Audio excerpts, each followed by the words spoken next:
शिव महापुराण जब विराम होती है तब भगवान शंकर पार्वती जी तुमरुका जी से कहते हैं कि तुम्हें दक्षिणा में क्या दो। शिव महापुराण के विराम की दक्षिणा में तुमको क्या,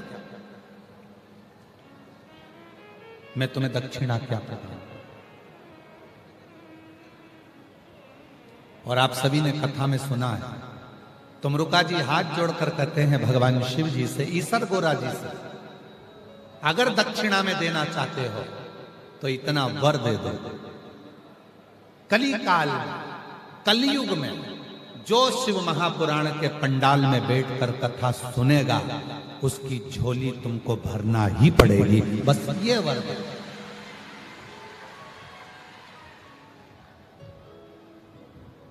क्यों आते हैं इतने लाखों की संख्या में भक्त?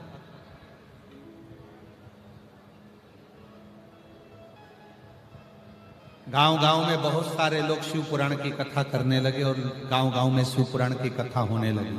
बहुत सारे शिव पुराण के वक्ता भी बढ़ गए, खूब कथा होती। फिर भी कुबरेश्वर धाम से जब ये पोथी आती है तुम्हारे गांव में, कुबरेश्वर धाम से ये सीहोर वाला बाबा पोथी के रूप में जब आता है तो दुनिया के लोग दौड़ दौड़ कर इस कथा में पहुंचते हैं। क्यों पहुंचते हैं? क्योंकि उनको मालूम है दुनिया में केवल एक ही शिव पुराण ऐसी है जिसमें बैठकर श्री शिवाय नमस्तुभ्यम का अखंड जाप कर कर शिव से अपने मन की बात बोली जाती है और बाबा 3 महीने में झोली भर देता है। खाली नहीं रखता।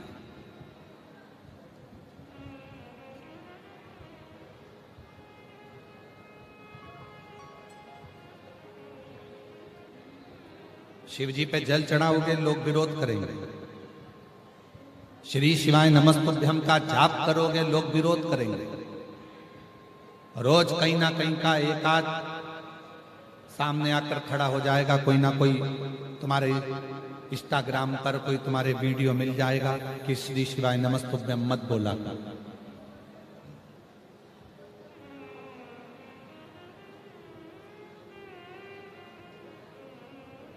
जो लोग कहते हैं कि इस मंत्र को मत भजो, उस मंत्र को भजो, ये मंत्र नहीं है, ये ऐसा नहीं है, वो वैसा नहीं है, उनको जवाब लिख कर दिया करो।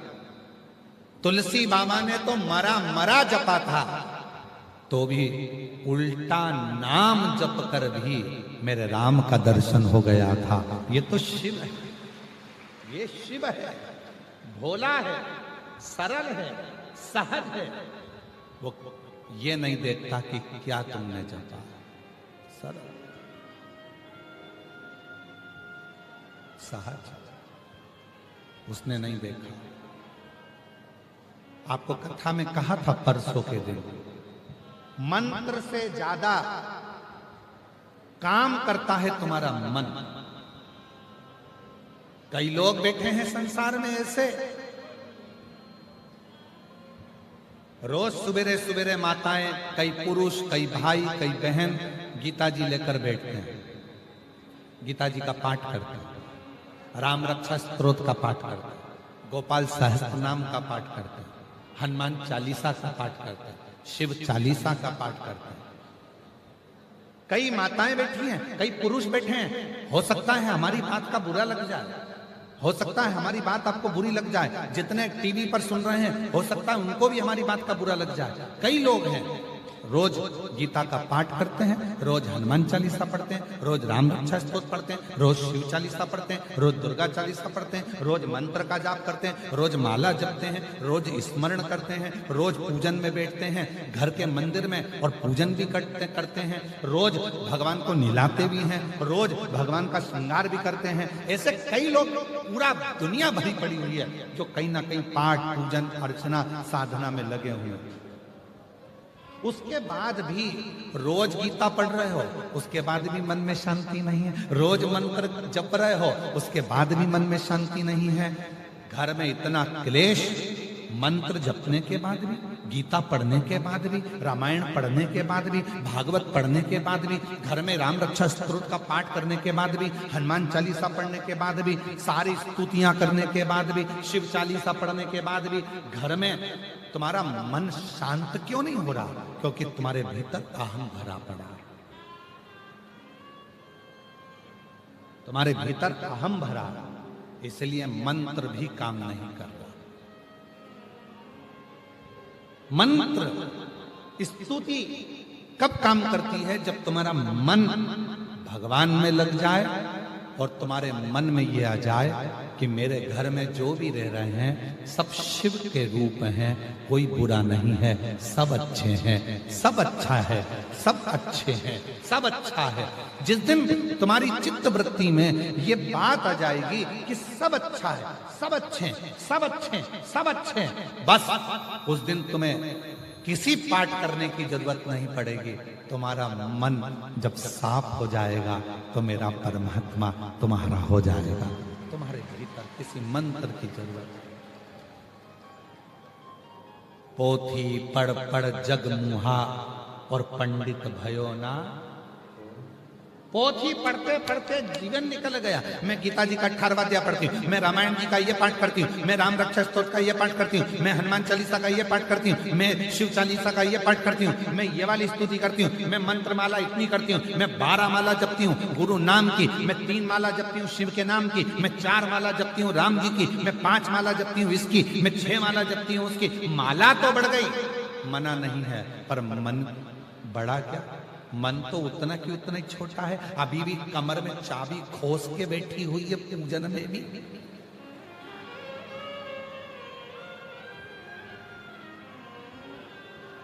मन लगा क्या?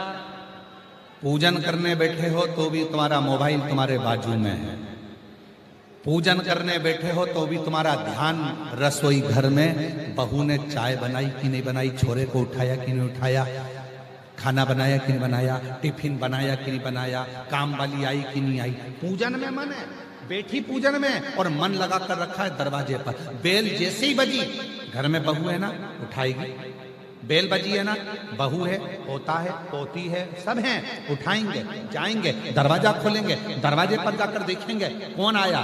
तुझे क्या करना, तू पूजन कर रही है ना, तेरा दिल मन में लगा, पर भगवान में मन लगा ही नहीं है। कौन आया, क्या बोल रहा है, क्या बोल रहा है, क्या बोल रहा है, मन लग नहीं पा, मन लगता ही,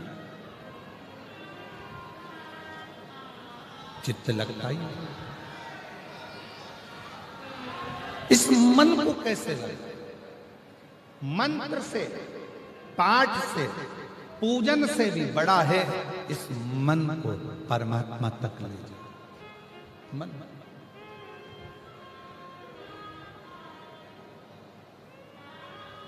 हजारों हजारों पत्र शिव महापुराण में आते हैं।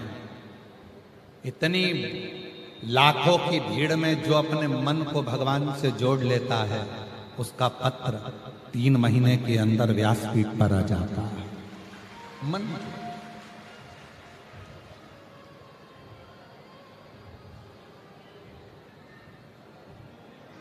इतना कीचड़,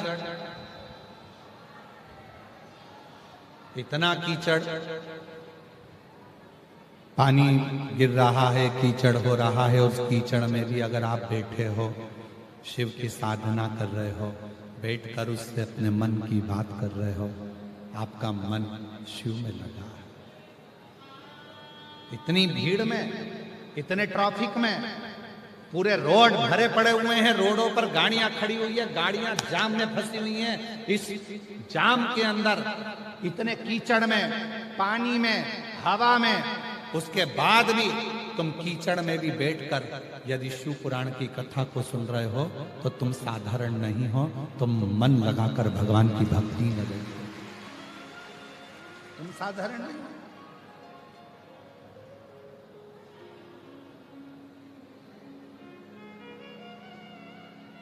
उसकी अविरल भक्ति तुम्हें सुख देगी, है ना?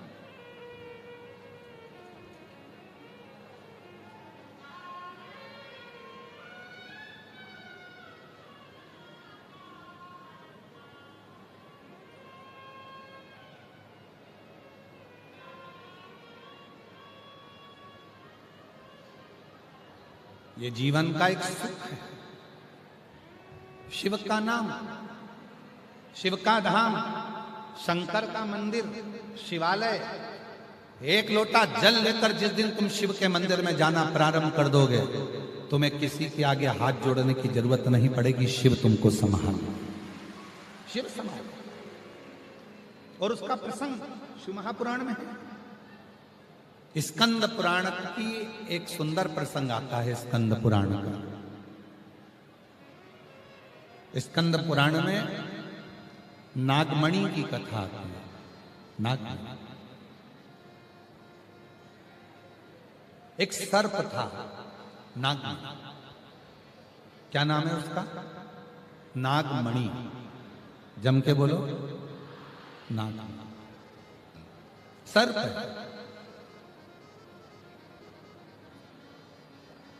विषैला है। स्कंद पुराण में नागमणि की कथा आती है और नागमणि विषैला है। सांप मतलब विष। सर्प चाहे कोई सा भी हो, उसमें विष जरूर होता। नागमणि में भी विष। पर नागमणि विषैला तो था। एक चूहे को पकड़ने के चक्कर में वो सर्प एक संत के डेरे में पहुंचा।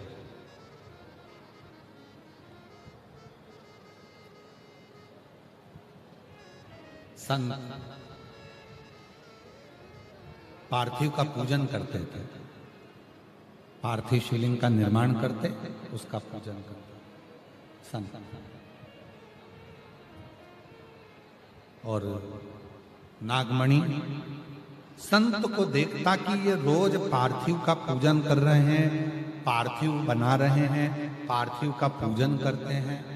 नागमणि उस पार्थिव शिवलिंग को देख गया।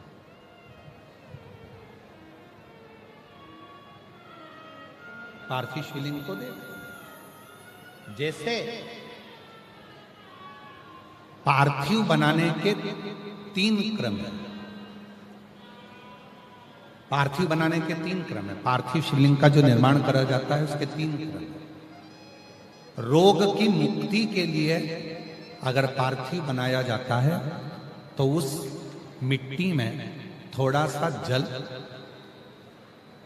और थोड़ी सी दुर्वा का पानी उस मिट्टी के अंदर डाला जाता है। अगर कोई बीमारी है, वो बीमारी नहीं जा रही, पार्थिव के 3 क्रम बना। अगर कोई बीमारी नहीं जा रही है तो आप पार्थिव शिवलिंग अगर बनाते हो, मिट्टी का शिवलिंग बनाकर पूजन करते हो, तो उसमें जल मिट्टी में और दुर्वा, दुर्वा बोलते हो कि दूब बोलते हो, जो गणेश जी को चढ़ती है दुर्वा, उसको पानी में डालकर उस पानी को मिट्टी में मिलाकर फिर पार्थिव बनाया जाता है रोग की मुक्ति के लिए। दूसरा,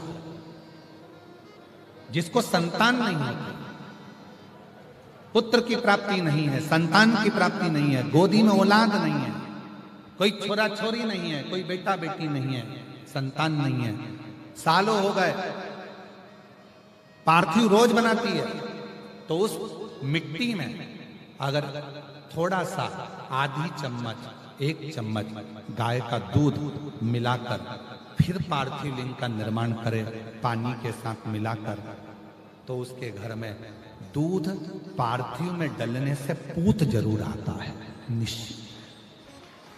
पूत की प्राप्ति।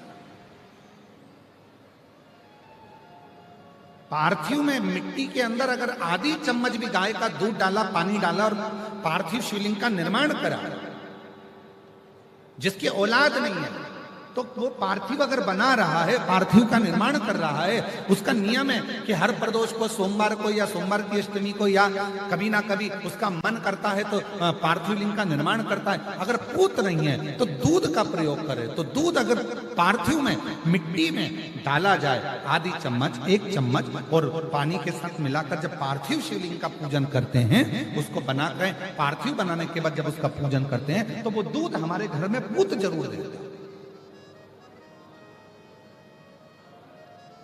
पहले नंबर पर है दुर्वा का जल, रोग निवारण के लिए हो जाता है। पार्थिव में दूसरा वर्णन आया है दूध का डालना। वो संतान देता है। तीसरे नंबर पर पार्थिव अगर निर्माण कर रहे हो, कोई लक्ष्य है, मेरा यह काम है वो पूरा नहीं हो रहा, बहुत दिन से अटक रहा, बाबा पूरा करना है, तो पार्थिव में चंदन घिस के,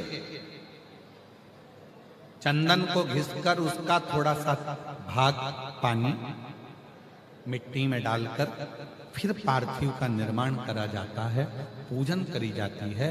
तो जो तुम्हारा लक्ष्य है उस लक्ष्य तक बाबा तुम्हें पहुंचा कर ही रहेगा। पार्थिव निर्माण के कुछ क्रम है।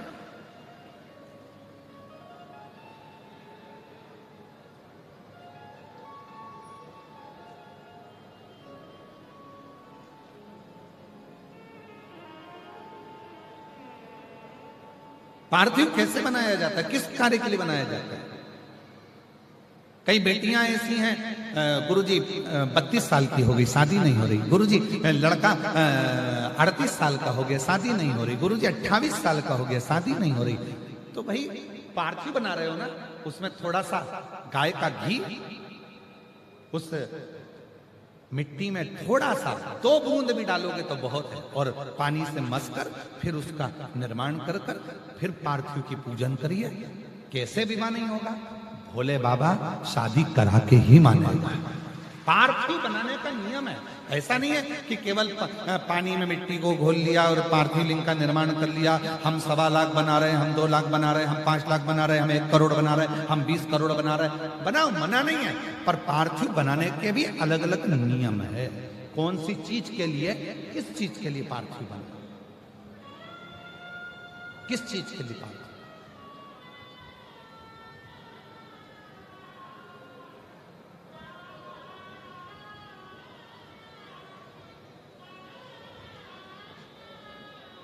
और मैंने तेरे ही भरोसे बाबा, तेरे ही भरोसे हवा बिच उड़ती जावांगी बाबा, डोर हतो छड़ी नावे कटी जावांगी। भोले